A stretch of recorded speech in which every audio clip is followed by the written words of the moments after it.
Guys welcome back to another mini vlog. আশা কৰোঁ সকলো ভালে আছে। যাতে জল্দি উঠিছোঁ, গা চা ধুলোঁ, তাৰপাছত এইফালে চাওকচোন ইমান ধুনীয়া ধুনীয়াকৈ আমাৰ ইয়াত ফুল চুলো হৈছে ন। মই এদিন ভালকৈ দেখাম। আৰু এইফালে এইজনী শ্ৰীদেৱী, তাইক একদম মায়ে বৌ এডাল পিন্ধাই থৈছিলে, গম পায়নে। তাই খালি অলপ বেয়া কৰি পেলালে।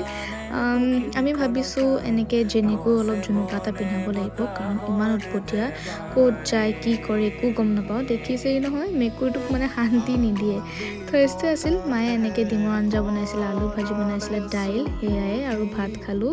তাৰপিছত অলপ পঢ়িলোঁ। আৰু কালি বায়ে এইটো মেগী আনিছিলে, মই একদম ভাল নাপালোঁ খাই পেলাই, সঁচা কথা কৈছোঁ। মেগীটোৰ টেষ্টটো একদম মানে ভাল নাছিল, মানে টেষ্ট নাছিল ক'ব গ'লে, কাৰণ ইমানেই বেছি জ্বলা আছিল যে জ্বলাটোৰ কাৰণে টেষ্টটো খুব গমো নাপালোঁ।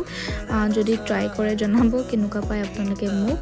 আজিৰ দিনটো তেনেকেই পাৰ কৰিলোঁ, এক্সামো আহি আছে। তেন্তে আজিলৈ আহিছোঁ, বাই।